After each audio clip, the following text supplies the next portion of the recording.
Good afternoon, everyone. Welcome to the QOZ One quarterly update.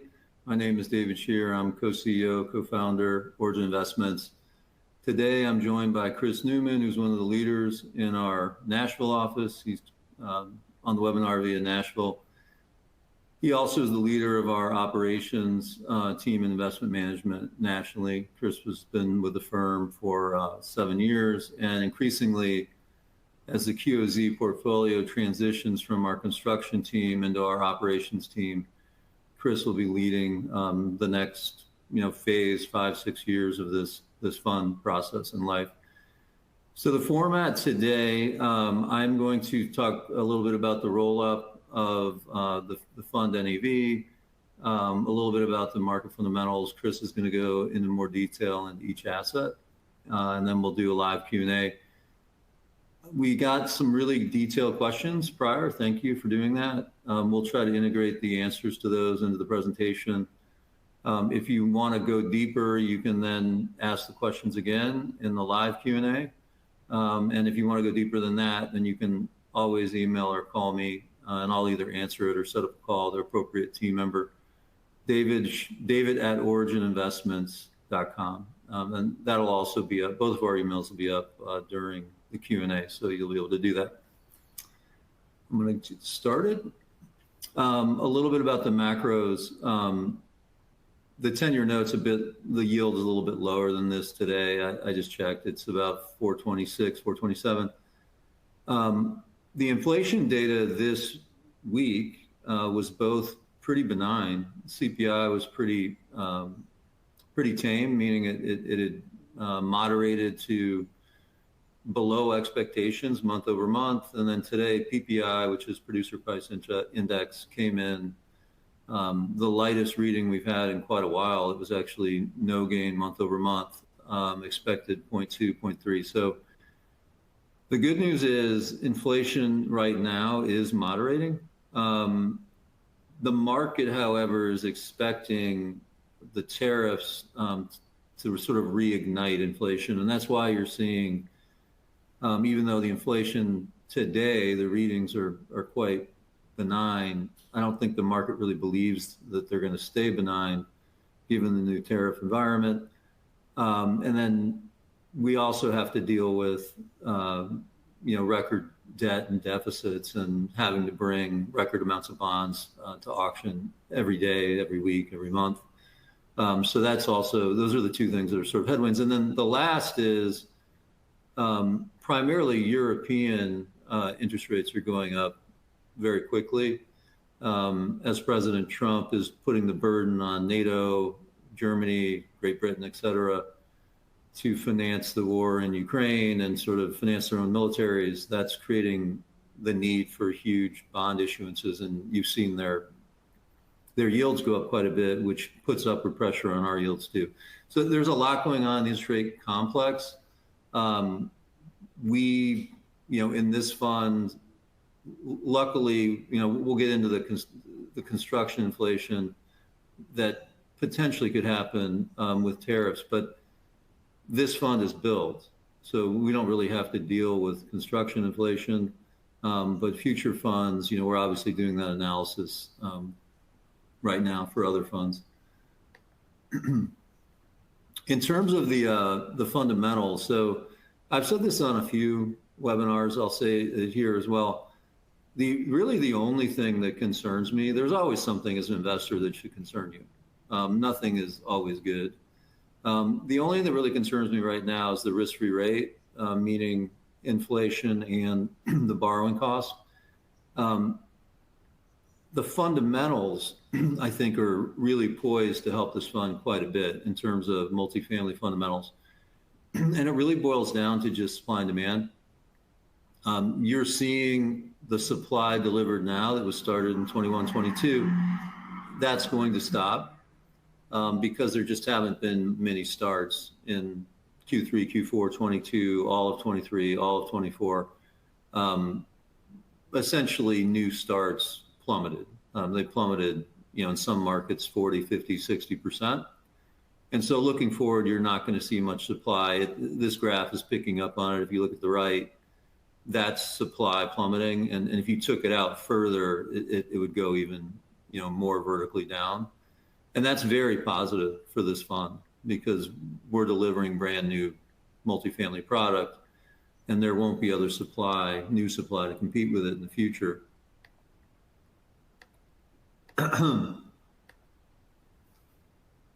So on the demand side, what we're seeing is it's just a lot cheaper to rent than it is to own. How much cheaper? In a lot of our markets, $1,000 a month, $1,200 a month, $1,400 a month. And that's a significant spread. In fact, this is some of the widest spreads it's ever been tracked. And a lot of people do that out of necessity. They just simply can't afford a home. And others make a rational choice and say, well, I would rather rent. It gives me flexibility, number one. And number two, I have a use for that $1,200 or $1,400 a month. And it's the same quality as the like kind living if you were in a lot of the markets we're in. And that's causing record demand.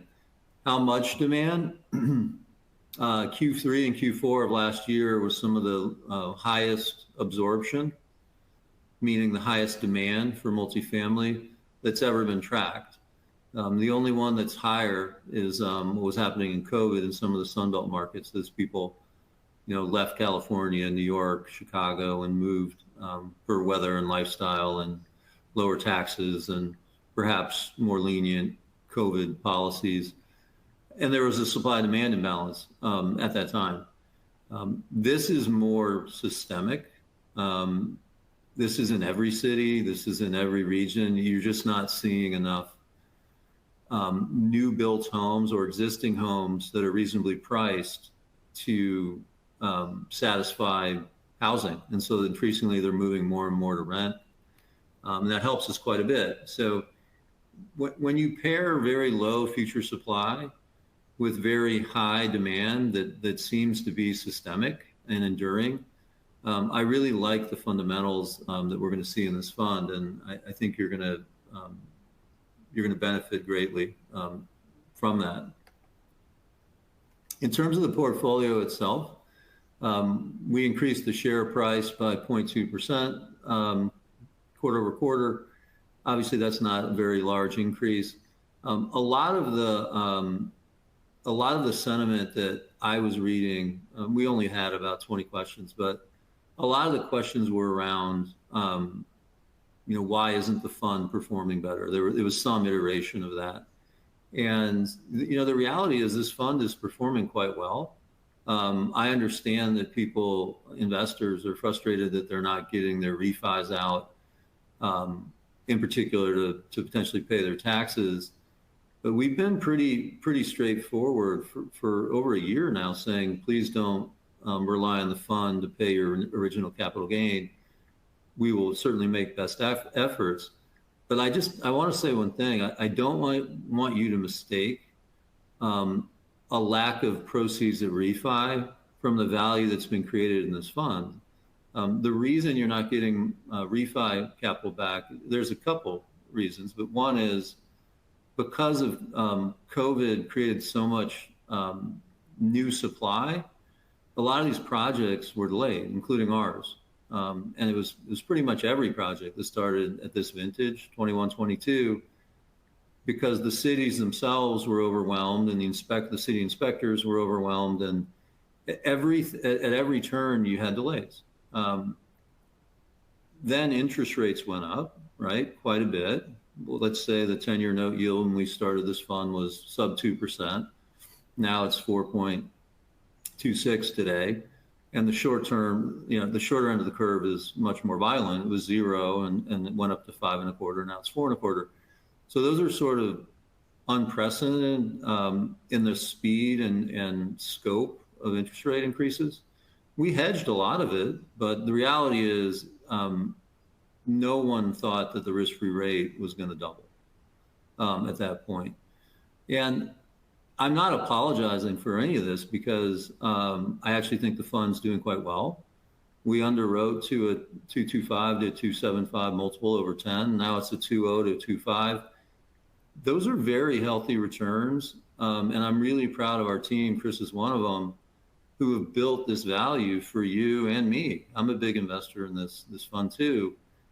In addition to the 2.0 to 2.5 multiple, you're also getting the tax benefit, which some people value anywhere from 35 to 45%. So in other words, to get a 2 or 2.5 is very similar to getting a 2.7 to 3.2 if you were in a tax fund. And so I'm very bullish on where this fund is going. We're in kind of the third inning of a 9-inning game. And I think you're going to be very pleased to be in this fund over time. And the value has been created already.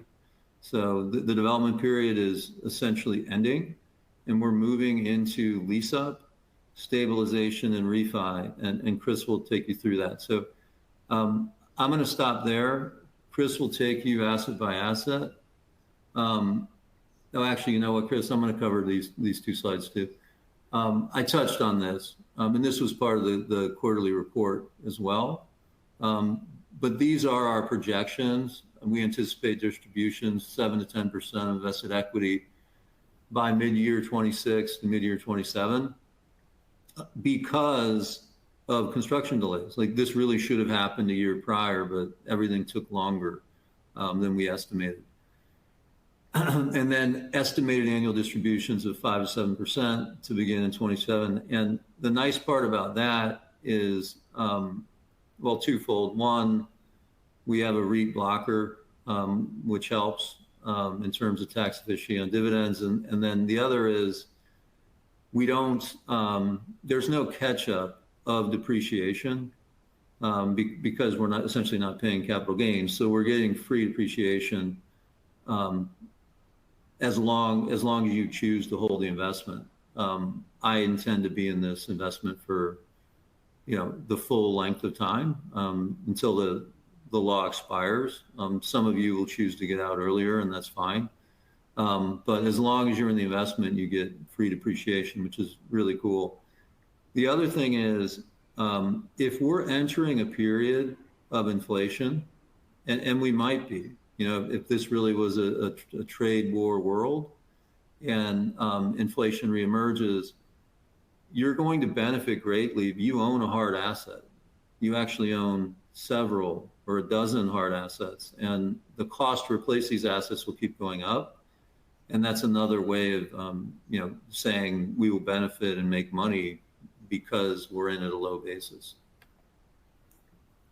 Chris, I'm going to have you cover this slide, and then you can also go into the deal by deal. I took 13 minutes, so I think you said you were going to take 20, and then we'll open it up for questions. Sure thing. Thanks, Dave. This slide is meant to cover, obviously, asset by asset forecasted performance at the end of the fund's duration in 2033. We provide a range for the assets that are still in lease up and for those that are stabilized, forecasting kind of more exact returns as of today. The ROSI, as you can see, is underperforming relative to our expectations. It's due to a number of factors.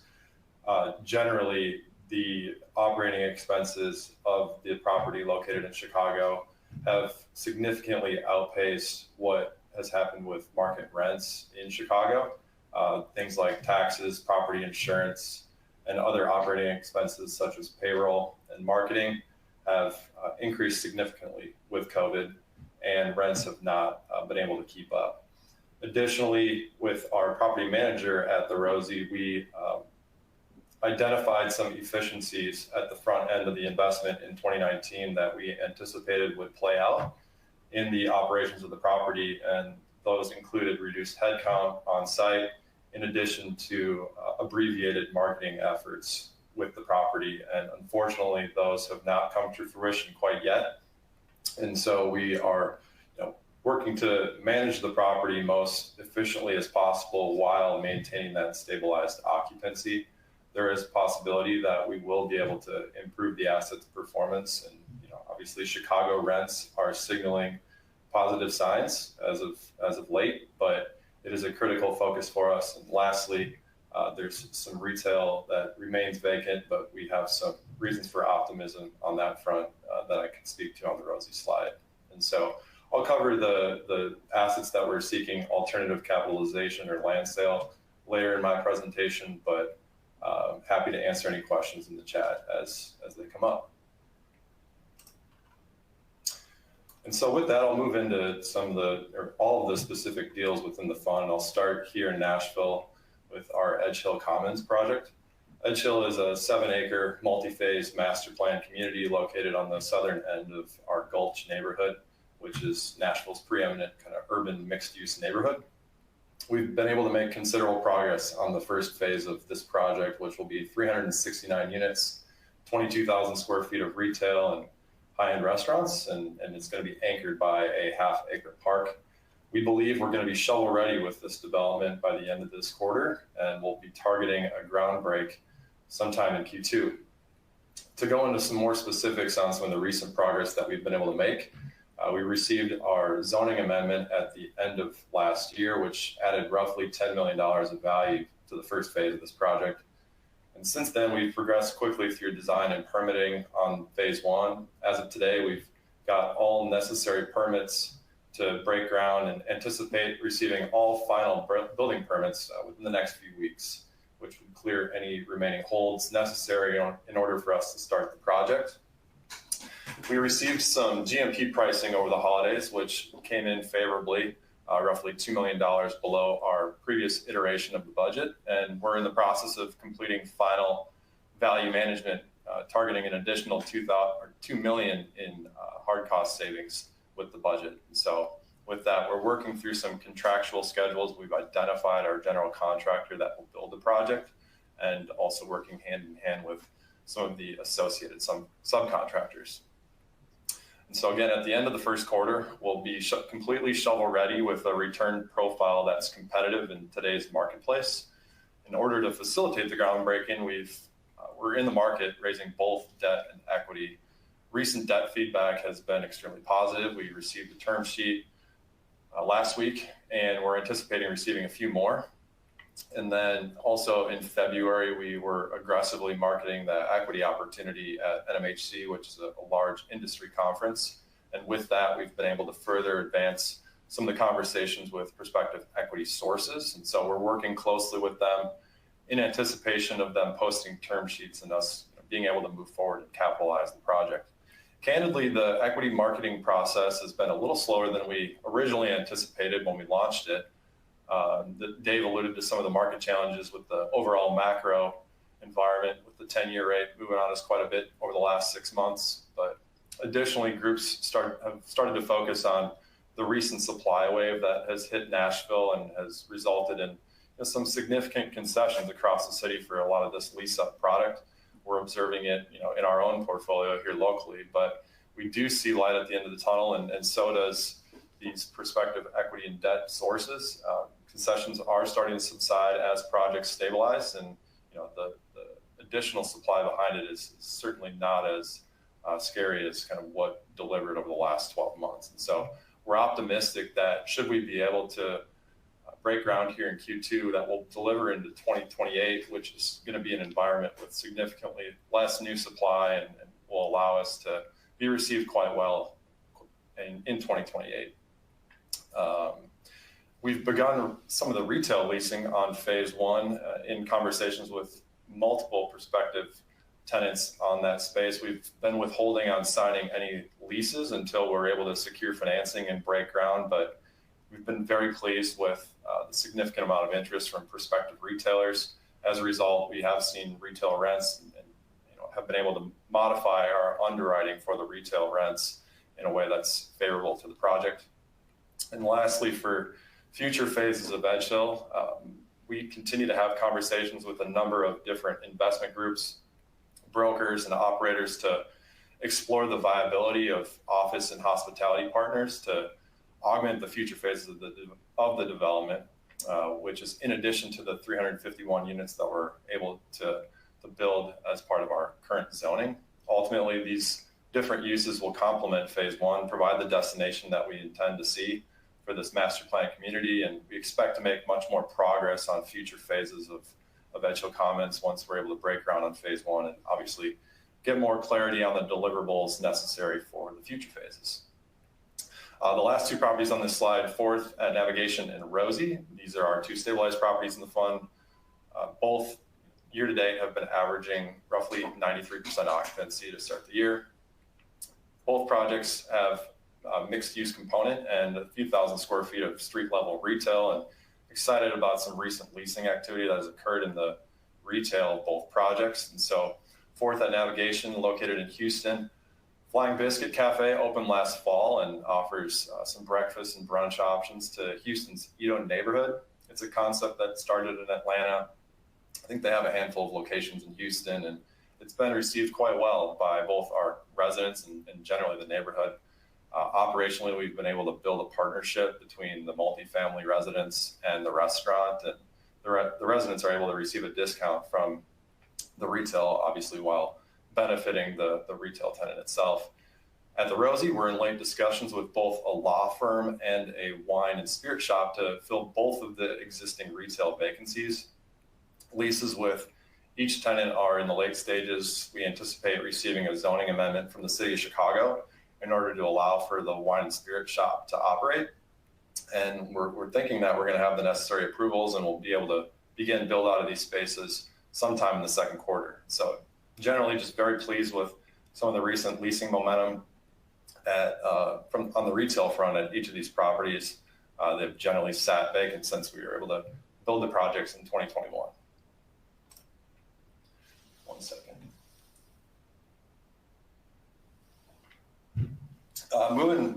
Moving to Raleigh, Mira is our 288 unit podium mid-rise property located in downtown Raleigh. We're 47% leased and our asking rents are exceeding pro forma estimates by 6%. Construction is now entirely complete. You can see here a few images of the Sky Lounge, which overlooks downtown Raleigh. It turned out phenomenal. We were able to host our ribbon cutting late last year, and just very pleased with how engaged our leasing team is with the downtown neighborhood, but especially our existing resident base. And recently, within the last couple of weeks, we're proud to announce that Mira was highlighted as a top performer in the Kingsley Excellence Awards, which highlights the top performers nationally in resident satisfaction. There were thousands of properties that were considered, and Mira, out of thousands of properties, ranked third. So extremely proud of the service that the team is providing to the residents. The residents are clearly noting that and look forward to the rest of our portfolio continuing to achieve accolades such as this one, and for the rest of Raleigh to notice the service that we're providing and assist in Mira's lease absorption towards stabilization.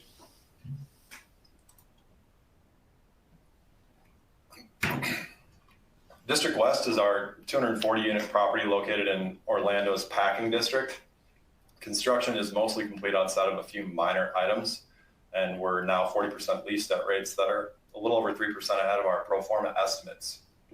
Since opening the property just a few months ago, we've witnessed the Packing District become much more of a destination for both locals and tourists of Orlando.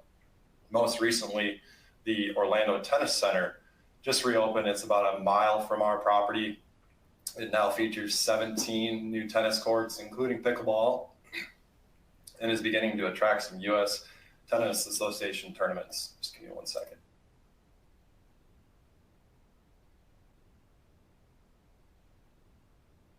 Excuse me.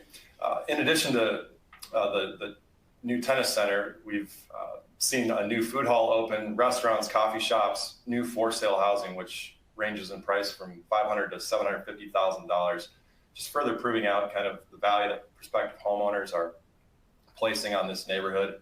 The growth in this location has been remarkable, and our leasing team has been using all of these new businesses and new residents in the neighborhood as an opportunity to partner and establish relationships in order to continue leasing up District West. Trailside Noda is our multi-site development located in Charlotte's Noda neighborhood, which is within close proximity to the heart of Noda and the 36th Street light rail station, which connects Noda to downtown Charlotte. Phase one's a 330 unit surface park elevator serve project with a robust amenity package. We're nearly complete with construction. You can see a few images here. It turned out outstanding. We're 73% lease, market rents that are trending well ahead of pro forma estimates. And so the project has been performing very well, received extremely well by prospects. And phase two is new to the fund, and it was highlighted in our most recent investor update, but this phase is going to be a joint venture with our QOZ Fund II. Phase two at Trailside will be 120 units of built for rent townhomes that are going to operate alongside phase one. Phase two is going to have an ability to be capitalized on its own and be sold apart from phase one, but our intention is to operate both phase one and phase two as one and market it as one single community, sharing resources and amenities from phase one, which is going to provide for a cohesive neighborhood experience, but also open up some operational efficiencies between the phases. As it relates to the development of phase two, we're currently reviewing some schematic level drawings and pricing for the townhome product. And our goal is to break ground on this project later this year, with units delivering late 2026 and into 2027. From a capitalization standpoint, our current underwriting suggests that we'll be able to capitalize phase two without requiring any third-party equity. And so in order to facilitate the development of phase two, we're currently evaluating refinance options for phase one as we approach stabilization. We anticipate that the refinance of phase one is going to provide loan proceeds that will allow us to repatriate roughly $7.2 million of capital into phase two, in addition to contributing the land for the townhomes to be built. And so in general, just very excited about what phase two is going to bring to our Trailside Nona community. It's going to further enhance the neighborhood with rental inventory that does not currently exist in Nona. And furthermore, it doesn't compete with the product that we have built at phase one. Townhomes are much different than the conventional multi that we have available. Additionally, the phase one amenity package is very robust as is, and we believe it can accommodate phase two residents with having a very limited impact on the overall resident experience.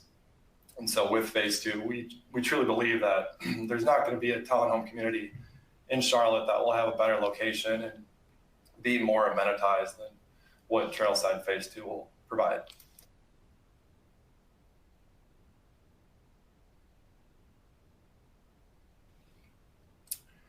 Fiona's our 320-unit property located downtown Colorado Springs, one of two assets located downtown Springs. Construction's now entirely complete. We just crossed a big leasing hurdle. We're over 50% leased, so a celebratory moment for our leasing team. Our asking rents are slightly ahead of our pro forma estimates. Well, we're pleased because we've been able to steadily kind of increase these as of late due to continued prospect demand. We're charging top of market rents in all of Colorado Springs. And as you can see, we've built a phenomenal product, and we really believe that this is the nicest for rent product available across the city of Colorado Springs. In general, the Fiona community is really starting to take shape as we get more residents, and the city's starting to take notice. A new ramen restaurant located across the street called Night Ramen just recently opened and provides a very unique culinary and bar experience to our pocket of downtown and brings more foot traffic to Fiona.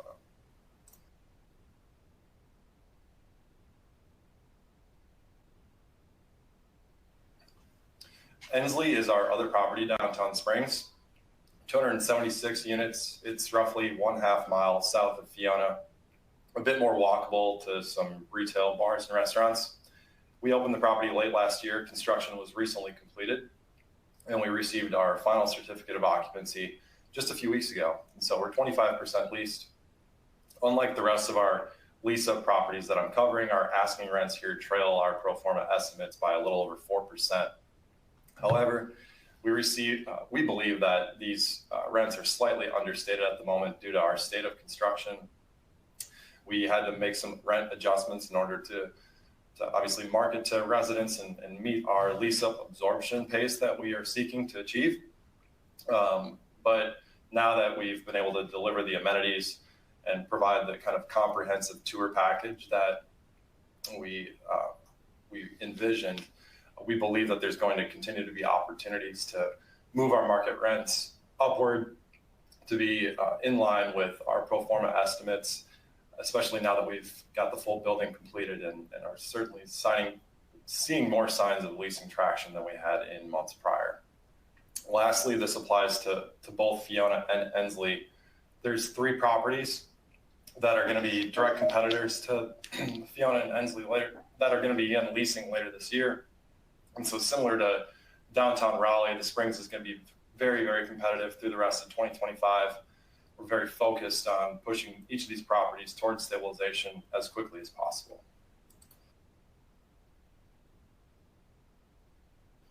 Union at Roosevelt's our 2-phase property located downtown Phoenix in the rapidly growing Roosevelt Road district. This is our final property in the fund that's finishing construction. And although we haven't kicked off pre-leasing for phase 2, residents in our neighborhood are getting increasingly excited about its delivery. And so again, phase 1, 80 units, has operated at roughly 92% occupancy to start the year.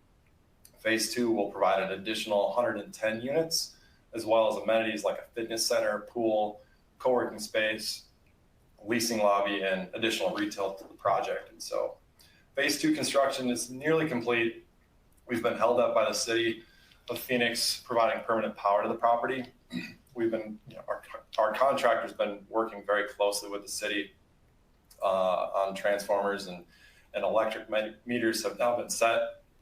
And now, once full permanent power is established, we can begin hard hat leasing tours. We begin that we'll be able to accommodate first move-ins next month with construction completion shortly thereafter. And so very excited, not only about delivering phase 2, but also being able to open the amenities to the phase 1 residents that have been very patient with us through construction. Some of the residents have stayed several years since we broke ground, waiting for the amenities. And so they're anxious to get to enjoy the pool and the gym.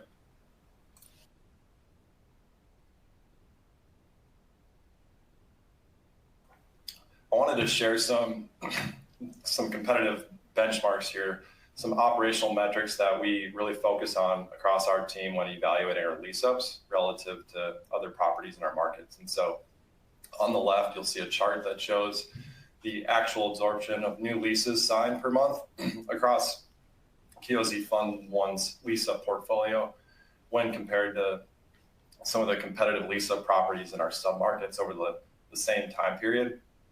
Absorption of these lease-up properties is of critical importance as we look to stabilize each asset and move into a position to refinance with long-term fixed-rate debt.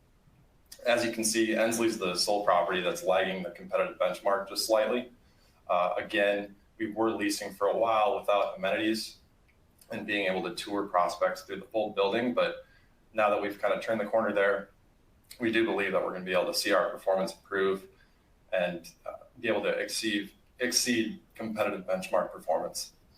The last note that I'll make on this chart is that generally this period that it covers is fall into the winter. And so now that we're turning the corner into the spring, typically a busier leasing season, I would expect that both the benchmark performance and our performance will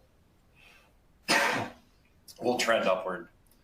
The chart on the right highlights the resident satisfaction score for QOZ Fund I's residents relative to competitive benchmarks. We use a few different survey platforms, but the key thing to note here is that these survey responses are provided by our residents during key touch points, such as move-ins, leasing tours, kind of random surveys in the middle of the lease term, but then also after a work order, and they're scored out of 5. We're proud of our 4.57 average relative to the industry benchmark of 4.13, and look forward to continuing to widen our gap here over time.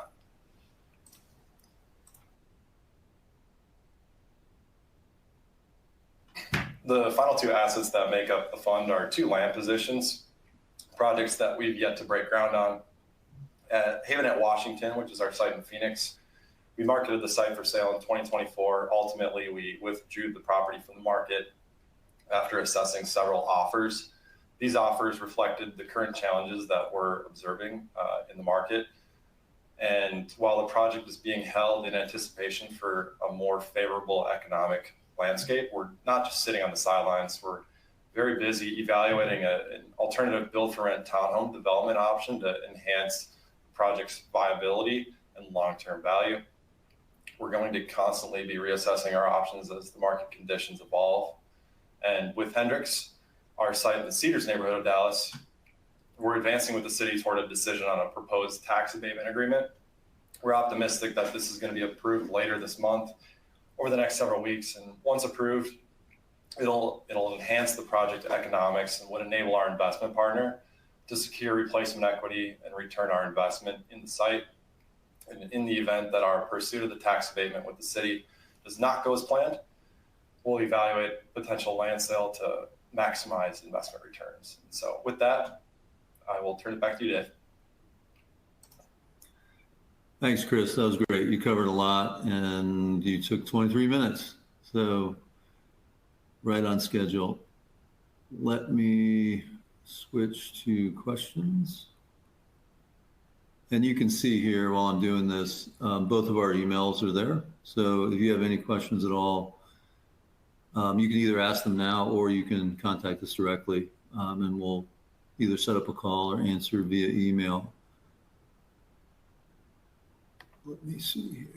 Q&A. Okay, I have the Q&A up.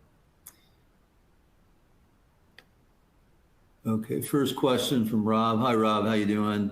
Good to see you again on a webinar. He wants you to get into more detail on the Rosie debt service. So could you handle that, Chris? Yeah, I think I touched briefly on some of the operational challenges that we're having there, but additionally, without having the retail spaces leased, we're losing some income. But lastly, the debt that we have on the Rosie is floating interest rate, and so we're seeking a stabilized operational state in addition to some of this retail leasing. We believe that we'll be able to refinance the floating rate debt into a fixed rate option, which will provide a positive DSCR going forward. And Rob, thanks for your kind comment. I appreciate it. Next question. Kevin asked when we're citing our 2.0 to 2.5 multiple projection for the fund, which is obviously the 10-year life of the fund. What is our rough 10-year note treasury yield we're assuming? And he goes on. But Kevin, to answer your question, we build in all the forward curves into our projections. So if it's a construction deal, the forward curve would be the SOFR rate in the time. We don't try to outsmart the market in that way. There's a market that trades every day, and we use it and we update our models. So all of our projections incorporate what the current market forward yields are. And so to answer it a different way, if you look at the 10-year yield, that's the sum of all yields over 10 years, right? That's the average through 10. And we're essentially assuming that rates stay where they are, because that's kind of what, if you look out to the 30s, they're not so different than the 10s. They're just maybe 20, 25 bips higher. So, in the time, the market kind of assumes 4.3, and that's kind of what we're assuming as well. If rates were to go up a lot, our borrowing costs would increase, but not necessarily in this fund, because we're gonna move all these construction deals to fixed rate financing. So that's not going to change anything. What it could change is our cap rates, right? Because as borrowing costs go up, capitalization rates tend to follow and also go up, which is another way of saying it decreases our multiples. There's multiple contraction. That's actually what's happened in this fund. And there's been a lot of noise in the last 3 or 4 years, but the single biggest variable that we've had to overcome is when we were first looking at this fund together, you and us, the multiples on multifamily real estate were 28 to 30. In other words, it was a 3.5 cap market, and now it's a 5.25 market, meaning the multiples are 18 to 20. So you've seen a contraction of 30, 35% in multiples. Think about what would have happened in the stock market if that had happened. The stock market multiple was kind of 22, 24. What if it went to 15? Like, how much value is taken out? A lot. The reason we still are profitable in this fund is we had a high development margin. And that's what saved us, right? Because we were giving away profits going from a 2.25, 275 to 2.5. And to some extent, it was risk mitigation and execution. That's why when I say I'm proud about this fund, I am. I think we've executed very well in a really challenging market, and we have created a lot of value for you and us. But in terms of what happens in the future, if rates go up and cap rates follow, that would decrease the multiples. Now, it's easy to always think of it as the negative, but rates could also go down and cap rates could go down. And we might get much, much larger profits than we're projecting too. At this point in the tens, I'm ambivalent about the direction. I don't know if they go up or down in yield. I didn't feel that way 2 years ago. I do now. But what I said before, I meant I'm really bullish on fundamentals. So the EBITDA portion of what's going to be happening here, I'm really confident it's going to go up. What I'm less confident in is where the rates go.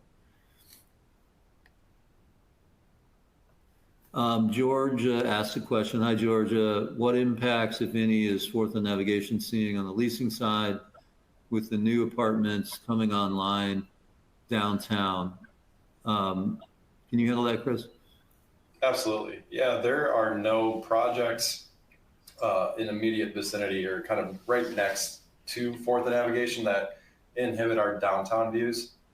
You may be speaking to the Mill, which is about a quarter of a mile west of us, but the Mill is, I believe, 7 or 8 stories, which is similar to Fourth and Navigation, and in no way does it affect our downtown views.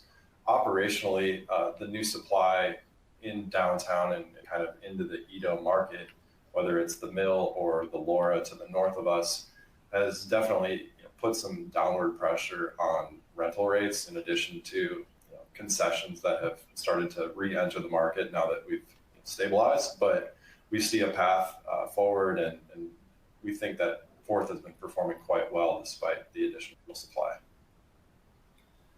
Pierre asked a question about the Rosie. You can answer that as well, Chris.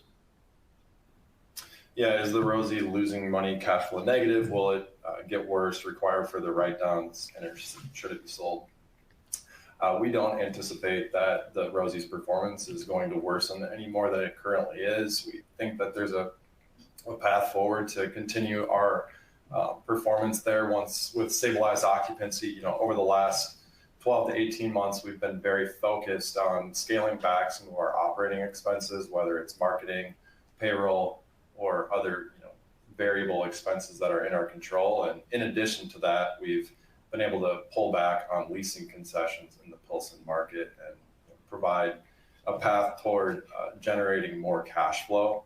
And so we don't have plans to evaluate a disposition of the Rosie and look forward to an opportunity to refinance it into fixed rate debt, hopefully in the next 12 months. And I would add, we can't sell it. That's not a viable strategy. We need to maintain your tax status. So I don't want to sell it. I actually think cash flows are going to go up, and I'm pretty bullish on where the Rosie's going at this point, including the retail leasing that Chris described before, which will materially impact cash flows, which then can be capitalized as well at sale. Kevin asked a question about QOZ legislation. If it were to pass, what would be the impact on an extension of QOZ law to this fund? I don't really speculate, Kevin, I'm sorry, on stuff like this, because I don't know. I don't lobby for QOZ stuff, and I don't, if something comes out, we'll absolutely share it with you in real time. But we're really focused on creating value in the fund.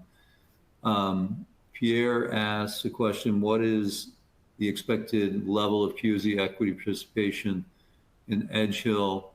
Are other Origin OZ funds participating? Is it feasible to break ground by 6:30 if equity and debt are not nailed down? Chris, you can answer this, and maybe I'll chime in at the end. Yeah, sure thing. The Edge Hill Commons is a co-investment with our QOZ Fund II. In terms of the level of participation, I don't have the exact dollar amounts, but it's a co-investment between Fund I and Fund II at Origin. And is it feasible to break ground by 6:30? We're optimistic. I think that the level of conversations that we're having with prospective equity and debt groups is at a point where groups are very familiar that are interested in the project. And to the point on the debt side, we've received one term sheet, anticipate a few others coming within the next few weeks. And really, on the debt side of things, we think that it takes roughly 60 to 90 days. And so it might be a bit optimistic, but we've got our head down and pushing forward to breaking ground before 6:30. Yeah, the only thing I would add is no, we can't break ground without debt and equity. So it will require us. This fund is going to GP that deal, meaning we're going to bring in third-party equity, and when the deal is successful, and it will be, because this is one of the best sites in Nashville, and it's quite a high margin at this point. We've done a really good job of reinventing this deal and creating margin. We essentially scrapped the first plan completely because the construction costs made the deal not viable. And so we redesigned it. When this deal is successful, this fund will benefit from us being the GP, because we're going to put the promote of the third-party equity into the fund returns. And so you'll benefit from that because we're developing it directly ourselves. Jeff asked a question. The Q4 report guided the total net multiple of 2.2 to 2.5 through early 2033. The Q3 report had the same multiple. Jeff, just reach out to me directly, and I'll put you in touch with Mark and Garrett, and you can go over this in detail. But we appreciate your question. Frank asked a question. Thanks for the webinar. I see that the fund only has 1% in cash. Is that enough cash to take all projects through lease up stabilization without raising additional equity? Frank, we don't anticipate having any subsequent capital calls or anything like that. We've managed our cash and also hedged our interest rates, which help quite a bit. But what it will require is, for example, Edge Hill needs third-party equity. And I just spoke to that. So the fund itself is going to contribute the land to the deal, but we'll need to raise more equity from another group. And we're confident we're going to be able to do that because of the quality of the location and the margin of the deal. I believe I answered that 2 questions ago when Pierre had a question similar. So there are certain instances where we're going to need third-party equity, but we've planned for that. We have cash flow modeling for all of our funds, and it's been very useful over the last few years. If you have any other questions, we still have 10 minutes. We will stay on. But right now, we've answered all of the live questions. Yeah, Dave, and I'll touch on one of the questions that was submitted prior about Trailside NODA Phase 2, and a couple of questions that were not answered in the slide for NODA. Was the presented multiple at stabilization what Phase 1's likely to perform at, or is it contemplating a blended return including Phase 2? The answer to that is the returns that we're presenting include the blend with Phase 2. And what are the projected returns for Phase 2, and is that the best use of capital? We're underwriting the Phase 2 on a standalone basis at a 6.25% return on cost, which we believe offers a very competitive return relative to alternative development options in today's environment. And just to pick up on some of the operating efficiencies and that I discussed on the slide for Trailside NODA, We think it's going to provide economies of scale to the overall development. It's going to reduce costs in management, marketing, and operations. The development of phase 2 is going to provide additional parking to phase 1, 60 additional surface parking spaces, which will allow us to accommodate more vehicles throughout the development. We believe that there's limited alternative investment opportunities. We could sell the land, but that could take 15 to 18 months and does not maximize the value. Additionally, we evaluated developing other multifamily real estate, whether it's wrap or surface park multifamily. These had a dilutive 5.5% return on cost, or there were parking feasibility issues associated with that product. And so there's no alternative use of capital that offers a higher return on cost without significant financial constraints. And lastly, I would just point to optimism around the NODA market. We've seen a tremendous lease up pace at phase 1 and see signs of that continuing with this 120 units of build to rent product.